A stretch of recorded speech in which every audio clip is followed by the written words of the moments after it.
আমি কিভাবে জানবো ইসলাম হচ্ছে সঠিক পথ ইবাদতের?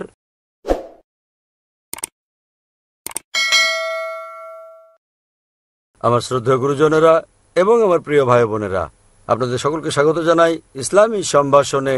আসসালামু আলাইকুম ওয়া রাহমাতুল্লাহি ওয়া বারাকাতুহু। আমরা প্রথম প্রশ্নটা নিতে পারি ডান দিকের মাইক্রোফোন থেকে।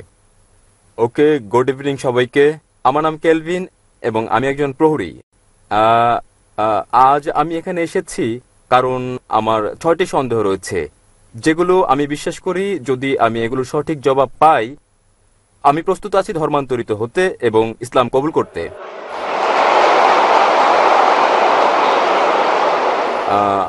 আমার প্রথম প্রশ্ন দিয়ে শুরু করি, তা হচ্ছে আমি কিভাবে জানবো ইসলাম হচ্ছে সঠিক পথ ইবাদতের? এবং আমি এই প্রশ্নের পর আমি দ্বিতীয় প্রশ্ন করব, যা হচ্ছে এরকম, আমি কিভাবে জানবো যে বাণী প্রচার করছি তা ঈশ্বরের কাছে যাচ্ছে? ওকে, আমার তৃতীয় প্রশ্ন হচ্ছে, যখন থেকে আমি ডাক্তার জাকির নায়েকের কথা শুনছি, আপনি আগেই বলেছেন এবং আপনি প্রচার করেছেন কোনো পথ নেই জান্নাতে যাওয়ার মুসাকে দেয়া নির্দেশনা কঠোরভাবে মেনে চলা ছাড়া। বর্তমান বিশ্বে মিডিয়ার সঙ্গে চ্যালেঞ্জ রয়েছে, আমাদের জীবনে যা আসে তা সবটাই আপনি জানেন। বর্তমান দিনে কিভাবে আমরা এই নিয়ম মেনে চলি এবং ঈশ্বর কি আপনাকে ক্ষমা করবেন যদি আপনি বারংবার ভুল করেন ও ক্ষমা চান? ভাই দুভাগে প্রশ্ন করতে চান, তিনটি 6টি প্রশ্ন করতে চান। প্রথম 3টি প্রশ্ন ভাই করে ফেলেছেন। কেমন করে আমি জানবো যে ইসলামে ইবাদত করা সঠিক? এটা বোঝা যেতে পারে ইসলামে কিভাবে আমরা ইবাদত করি সেটা কি ঠিক, অথবা এটা বোঝাতে পারেন যে ইসলাম কি সঠিক ধর্ম। আপনি কি বোঝাতে চান? আপনি জানতে চান কোনটা ইসলাম ইবাদতের ধারণা সম্পর্কে, সেটা কি ঠিক নাকি? ইসলাম কি ইবাদতের জন্য সঠিক ধর্ম? ভাই প্রথমে যে প্রশ্ন করেছেন তিনি জানতে চান কিভাবে তিনি জানবেন যে ইসলাম সঠিক ধর্ম আমাদের অনুসরণের জন্য, এবং দ্বিতীয় অংশ একই রকম, আমরা কিভাবে জানবো যে ইসলাম একমাত্র সত্যি। Yes sir. এবং তৃতীয়টি হচ্ছে, তিনি বলেছেন, আমার একটা লেকচারে বলা হয়েছে, যীশু খ্রিস্ট তারপর শান্তি বর্ষিত হোক বলেছেন, যদি আপনি জান্নাতে যেতে চান আপনাকে সব নির্দেশনা মানতে হবে এবং তাওরাতে উল্লেখিত সকল নিয়মের অনুসরণ করতে হবে। কিভাবে এই যুগে আমরা তাওরাতের সব নিয়ম মেনে চলি? আমি চেষ্টা করব প্রথম দুটো প্রশ্নের জবাব একসঙ্গে দিতে। কি করে আপনি জানবেন যে ইসলাম সঠিক ধর্ম ইবাদতের জন্য, এবং কি করে আপনি জানবেন যে ইসলাম একমাত্র সত্যি? ইসলাম এসেছে আরবি শব্দ সালাম থেকে, যার মানে শান্তি।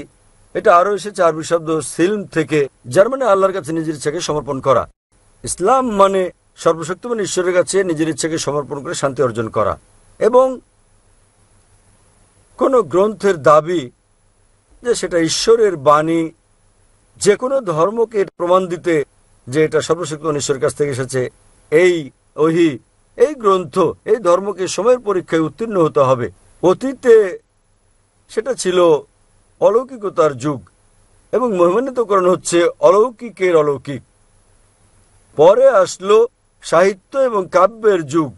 মুসলিম ও অমুসলিম আরব পণ্ডিতেরা একই সুরে তারা দাবি করলেন যে মহিমান্বিত কোরআন ছিল পৃথিবীর বুকে সবচেয়ে ভালো আরবি সাহিত্য।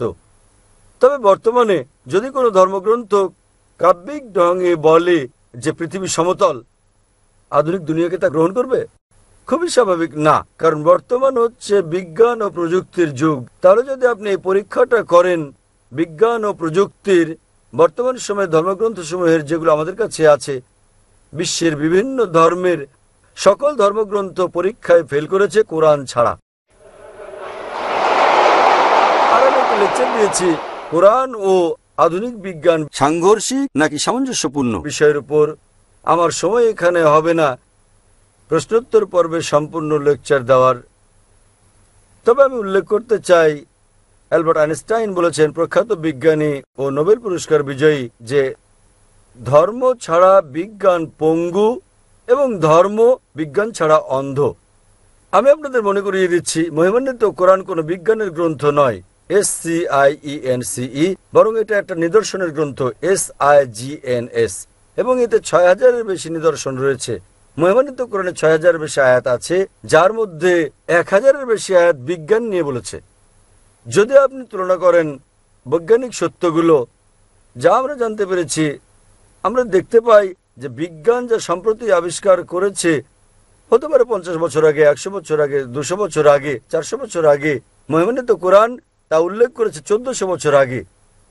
কোরআনে বিশ্ব সৃষ্টি সম্পর্কে বলা হয়েছে সূরা আম্বিয়া অধ্যায় নম্বর ২১ আয়াত নম্বর ৩০-এ, যা বিগ ব্যাং সম্পর্কে বিজ্ঞানীরা জেনেছেন কিছুদিন আগে, তারা ৫০ বছর আগে আবিষ্কার করেছেন, তা কোরআনে উল্লেখ করা হয়েছে ১৪০০ বছর আগে।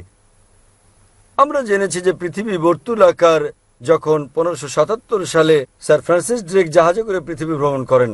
পবিত্র কোরআন বলছে সূরা নাজিয়াত অধ্যায় নম্বর ৭৯ আয়াত নম্বর ৩০-এ, আমি পৃথিবীকে ডিম্বাকৃতি বানিয়েছি।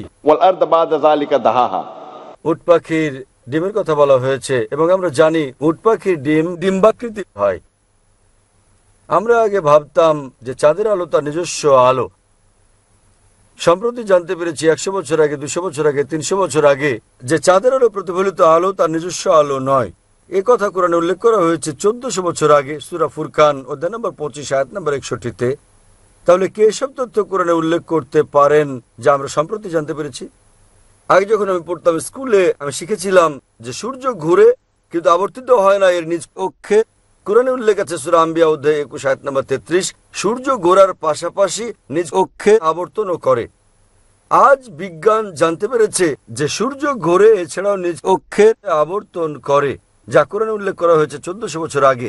এভাবে কোরআনে বলা হয়েছে উদ্ভিদ সম্পর্কে, জীব সম্পর্কে, প্রাণী সম্পর্কে, ভ্রূণবিদ্যা সম্পর্কে, জিন সম্পর্কে।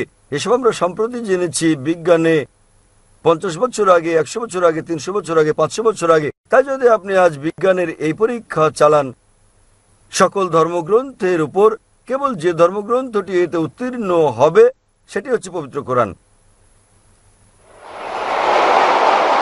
আজও বিজ্ঞান এতটা অগ্রসর হতে পারেনি যে তারা সবকিছু জেনে ফেলেছে। তাই আমি লোকজনকে বলি, যদি আপনারা কোরআনকে বিশ্লেষণ করেন, আমরা জানতে পারি প্রায় ৮০% যা কোরআনে বিজ্ঞান সম্পর্কে বলা হয়েছে, আজ বিজ্ঞান নিশ্চিত করেছে যে এটা পুরোপুরি সঠিক। হতে পারে ২০%-এর মতো অস্পষ্ট, না সঠিক না ভুল। তাই আমার যুক্তি বলছে যখন ৮০% পুরোপুরি সঠিক, বাকি ২০%ও ইনশাল্লাহ সঠিক হবে। তাই এটা একটা যৌক্তিক বিশ্বাস। কোরআনে এরকম একটি আয়াত নেই যেটা বৈজ্ঞানিক গবেষণায় ভুল প্রমাণিত হয়েছে। কোনো হাইপোথিসিস থাকতে পারে যা কোরআনের সঙ্গে সঙ্গতিপূর্ণ নয়, কিন্তু কোরআনে এরকম একটি আয়াত নেই যা কোনো বৈজ্ঞানিক গবেষণায় ভুল প্রমাণিত হয়েছে। তাই এর উপর ভিত্তি করে যদি আপনি এই পরীক্ষা চালান যে কোনো ধর্মগ্রন্থে, কেবল যে ধর্মগ্রন্থটি এই পরীক্ষায় উত্তীর্ণ হয় তা হচ্ছে ইসলাম ও কোরআন। আমি প্রস্তুতি পর্ব শুরু করেছিলাম কোরআনের একটা আয়াত পাঠ করে সূরা ইসরা থেকে অধ্যায় নম্বর ১৭ আয়াত ৮১, যাতে বলা হয়েছে, বলো সত্য এসে গেছে এবং মিথ্যা বিলুপ্ত হয়ে গেছে। আসলে মিথ্যা তার প্রকৃতিগত কারণে বিলুপ্ত হবে। তাহলে আপনি পরীক্ষা চালালে কেবল যে ধর্মটি পরীক্ষায় উত্তীর্ণ হয়, একমাত্র সত্য ধর্ম যা বিকৃত নয়। সেজন্য উইলিয়াম মুর বলেন, কেবল যে ধর্মগ্রন্থ, তিনি বলেছিলেন ২০০ বছর আগে ইসলামের সমালোচক হিসেবে, কেবল যে ধর্মগ্রন্থটি যেটি বিকৃত করা হয়নি এবং যেটি বিশুদ্ধতা রক্ষা করেছে ১৪০০ বছর ধরে, সেটি হচ্ছে পবিত্র কোরআন। তাই এইসব তথ্যের উপর ভিত্তি করে কেবল যে ধর্মের কথা আমরা ভাবতে পারি, আমরা বুঝতে পারি এবং বিশ্বাস করতে পারি যা সত্য এবং সঠিক, সেটা কোরআন। আপনার তৃতীয় প্রশ্ন নিয়ে বলি যে আমি আমার লেকচারে বলেছি যীশু খ্রিস্ট তারপর শান্তি প্রতিষ্ঠিত হোক বলেছেন যে আপনাদের ওল্ড টেস্টামেন্টের হিতোপদেশ অনুসরণ করতে হবে। আমি বাইবেলের উদ্ধৃতি দিয়েছি গসপেল অফ ম্যাথিউ অধ্যায় নম্বর ৫ অনুচ্ছেদ নম্বর ১৭ থেকে ২০, যেখানে যীশু খ্রিস্ট তারপর শান্তি প্রতিষ্ঠিত হোক বলেছেন যে যতক্ষণ পর্যন্ত তোমার ন্যায়পরায়ণতা ধর্মগুরু ও ফরিসীদের ন্যায়পরায়ণতাকে অতিক্রম না করে, কোনোভাবে কোনো উপায়ে তুমি স্বর্গরাজ্যে যেতে পারবে না। তাই আপনাকে ভালো খ্রিস্টান হতে হলে যীশু খ্রিস্টের তার উপর শান্তি প্রতিষ্ঠিত হোক সময়, যদি আপনি স্বর্গে যেতে চান, আপনাকে ওল্ড টেস্টামেন্টের সব হিতোপদেশগুলো মেনে চলতে হবে। আপনি পারবেন না বিন্দু বিসর্গ হেরফের করতে। যদি তা করেন তাহলে আপনাকে স্বর্গের রাজ্যে ডাকা হবে না। তাহলে বাইবেলের এই অনুচ্ছেদের উপর ভিত্তি করে গসপেল অফ ম্যাথিউ অধ্যায় নম্বর ৫ অনুচ্ছেদ ১৭ থেকে ২০ আপনাকে মানতে হবে প্রতিটি আইন ওল্ড টেস্টামেন্টের।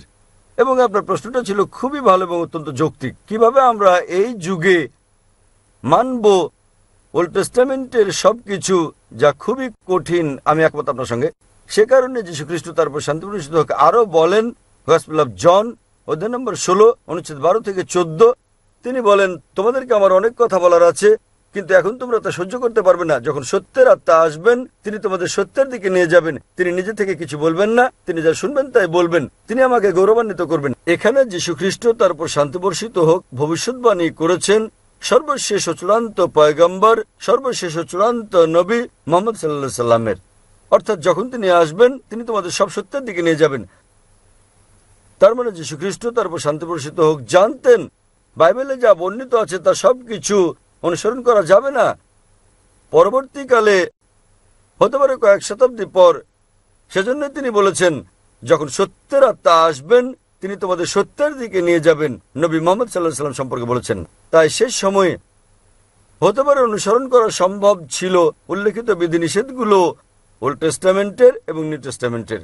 কিন্তু যীশু খ্রিস্ট, তারপর শান্তি প্রসূত বলেছেন, যখন সর্বশেষ ও চূড়ান্ত নবী মুহাম্মদ সাল্লাল্লাহু আলাইহি সাল্লাম আসবেন, তোমরা তাকে মেনে চলবে। তাই আজও একজন ভালো খ্রিস্টান হতে হলে এক ঈশ্বরে বিশ্বাস করা ছাড়াও নবী মুহাম্মদ সাল্লাল্লাহু আলাইহি সাল্লামকে বিশ্বাস করতে হবে।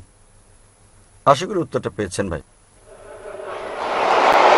এবারে আপনার অপর প্রশ্ন।